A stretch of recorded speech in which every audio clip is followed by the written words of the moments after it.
Pero es que puede haber una salida desordenada del tipo de cambio en este esquema. ¿Antes de las Siempre elecciones? ocurrió. Y el interrogante es hasta dónde el mercado, si querés llamarlo como le dicen, los agentes económicos más poderosos, deciden aguantarle el valor del dólar, deciden seguir apostando a renovar la deuda en pesos que hay. Los riesgos que los agentes económicos anticipen una salida en agosto, septiembre, existen, porque lo que van a estar midiendo es, bueno, el gobierno, cómo viene con el nivel de reservas. Y yo creo que va a haber corrección cambiaria en este esquema.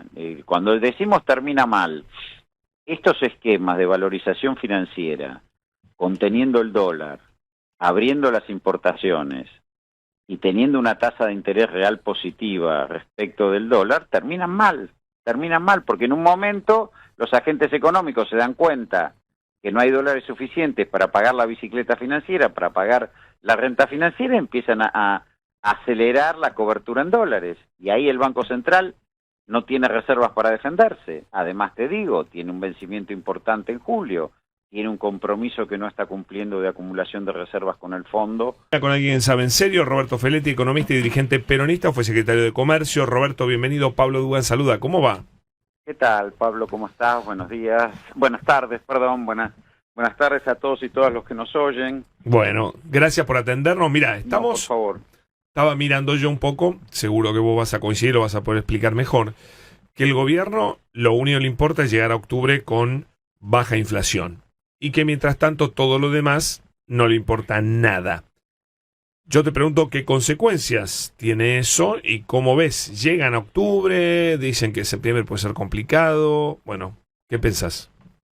Mirá, lo que creo que el gobierno está sosteniendo efectivamente, como vos decís, el tipo de cambio, el valor del dólar, invirtiendo todo, inclusive transgrediendo las metas que ellos mismos se comprometieron con el Fondo Monetario Internacional a raíz de este nuevo aporte, en tener un dólar planchado, pero también en asegurar una ganancia financiera en dólares, 2% mensual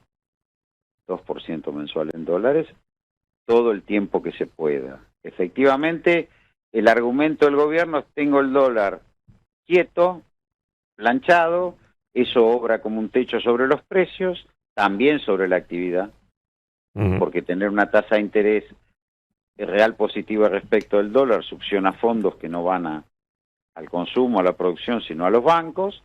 Y bueno, desde ese esquema ellos aspiran a llegar a octubre. Lo que están construyendo, como pasó siempre en estos diseños de política económica, es una olla a presión que aguanta mientras aguanta el flujo de divisas que aparezca en el horizonte, que ya, bueno, se le acabó los dólares del superávit comercial, se le acabaron los dólares del blanqueo, se le acabaron los dólares del fondo, ahora piden los dólares del colchón. Creo que es un escenario muy, muy complejo, porque por un lado el planchado en la actividad lo que va a llevar es al desempleo, digamos, matar la inflación. Con desempleo es una receta que se aplicó en la convertibilidad y otras veces, y sabemos bien cómo terminó. En segundo lugar, el tema que vos tengas una renta financiera alta en dólares, o sea que el precio que vos le pagás a los agentes económicos para que se queden en pesos es muy alto respecto del valor del dólar, también es una olla a presión, como te decía antes, que sabemos cómo termina. Ahora, los riesgos que los agentes económicos anticipen una salida en agosto, septiembre, existen, porque lo que van a estar midiendo es, bueno, el gobierno, cómo viene con el nivel de reservas. Venía perdiendo reservas hasta el 15 de abril, que el fondo le puso 12.000 millones de dólares. Volvió a perder reservas, las estabilizó, tiene que hacer un pago muy importante en julio de casi 5.000 millones de dólares. Que no tiene para pagar eso, ni va a tener. Bueno, va a tener que pero pedirle esos son los permiso riesgos en los que estamos manejando. Eso lo va a tener que pagar con la plata del fondo.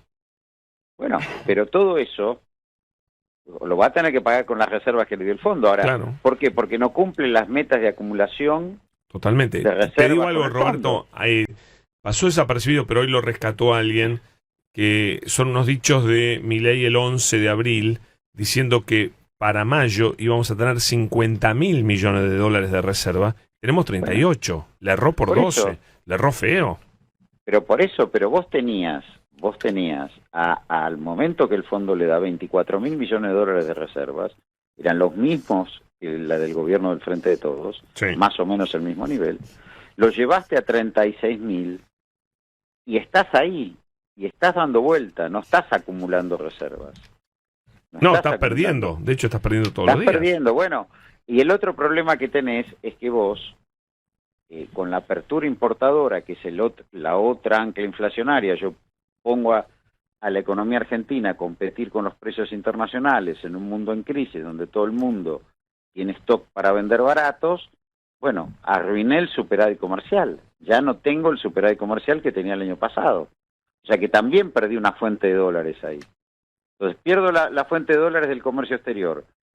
No me ingresan capitales porque hasta ahora del RIGI poco y nada. Nada. Sí. Nada. Entonces, las dos fuentes que son las inversiones y el comercio exterior no las tengo. El fondo me dio, pero me dio por única vez y me pidió un cumplimiento de meta que no estoy cumpliendo. Y mientras tanto, desesperadamente, yo estoy pagando 2% de renta mensual en dólares para que los tenedores de pesos se queden en pesos.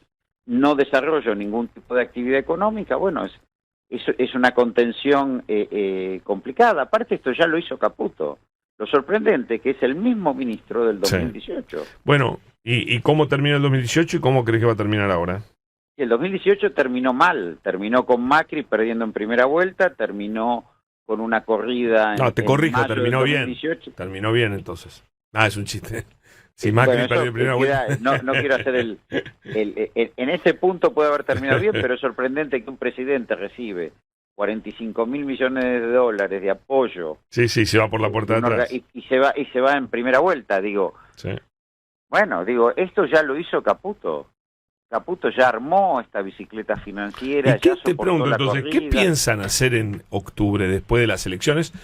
Porque yo digo que tal vez hasta incluso les vaya bien en las elecciones porque este esquema conquista a cierta gente, la engaña, la seduce y demás, ¿no? Pero después de octubre se termina esto. Ahí sí ya va a ser insostenible. ¿Qué pasa? Y yo creo que va a haber corrección cambiaria en este esquema. Cuando decimos termina mal, estos esquemas de valorización financiera, conteniendo el dólar, abriendo las importaciones y teniendo una tasa de interés real positiva respecto del dólar, terminan mal porque en un momento los agentes económicos se dan cuenta que no hay dólares suficientes para pagar la bicicleta financiera, para pagar la renta financiera, y empiezan a acelerar la cobertura en dólares. Y ahí el Banco Central no tiene reservas para defenderse. Además, te digo, tiene un vencimiento importante en julio, tiene un compromiso que no está cumpliendo de acumulación de reservas con el fondo. Ahí se cortó. No, ahí está. Que no está cumpliendo, digo. Bueno, yo no espero mucho ahí, no espero mucho del fondo ahí. Yo espero que pero es que puede haber una salida desordenada del tipo de cambio en este esquema. ¿Antes de las elecciones? Ocurrió. Y el interrogante es hasta dónde el mercado, si querés llamarlo como le dicen, los agentes económicos más poderosos, deciden aguantarle el valor del dólar, deciden seguir apostando a renovar la deuda en pesos que hay. Pero me parece que están viendo señales de alarma, ¿no? Por eso el riesgo país no va. Bueno, la preocupación... Ahí se corta, ahí lo perdimos, bueno, vamos a ver si lo recuperamos. Pará, ahí Roberto, empezá de vuelta porque te perdimos. ¿Qué pasó? Hola, hoy te escucho. Ahí estás, hola. Ahí estás, dale. No sé quién interfirió. No, lo que te digo es que vos estás en un escenario en el cual la acumulación de tensiones respecto de los vencimientos de deuda con el exterior, el no ingreso de divisas por el comercio exterior, el no ingreso de inversiones porque no hay un horizonte productivo. Los mercados lo empiezan a ver. Y una renta financiera que empieza a acumularse en forma exponencial, bueno, hay un momento que los tenedores de mercado van a decir, bueno, ¿qué hacemos con los activos en pesos? ¿Los vendemos y compramos dólares o no? Si lo hacen antes de octubre, después de octubre, es un tema. Sí. Bueno, eso le pasó a Macri después de la elección. Ganó la elección. Pero le pasó a Macri en abril del 2018, tuvo que llamar corriendo al Fondo Monetario Internacional como un bombero a que venga a salvarlo, y ni así lo salvó. Y era el ministro Caputo, ministro de Finanzas. Qué bárbaro, qué loco, ¿cómo podemos repetir? Yo digo que además... Es un problema del movimiento popular eso, es un problema nuestro. ¿Por qué? Porque vos, a ver, Bolsonaro puede ser una bestia más brutal que Macri, pero no le hizo el daño a Brasil que Macri le hizo a Argentina. Es decir, no produjo el endeudamiento no, es verdad, que produjo Macri, no trajo al fondo. Bolsonaro dijo: voy a privatizar Petrobras, voy a cerrar el Banco de Desarrollo, voy a abrir las importaciones. No pasó nada, no pudo. No pudo. El régimen brasileño impide todo eso. Bueno, acá sí, cualquiera viene, de endeuda, sigue caminando por la calle, no hay un juez que le pregunte: ¿pero qué pasó con la plata del fondo? Dígame, Caputo, ¿usted a quiénes le pagó a los buitres? Nadie pregunta nada. Y nadie condiciona esto. Es verdad, es verdad. Digo, alguien tendría que preguntarse qué nos pasa. Es el país que más se endeudó con el Fondo Monetario Internacional y no puede estabilizar su economía. Digo, ¿y cómo es? Totalmente. Clarísimo, Roberto, muchas gracias. No, gracias a vos. Abrazo grande. Roberto Feletti, señores, charlando con nosotros, economista y dirigente peronista, y fue secretario de Comercio. Clarísimo, ¿no? Clarísimo. 7 de la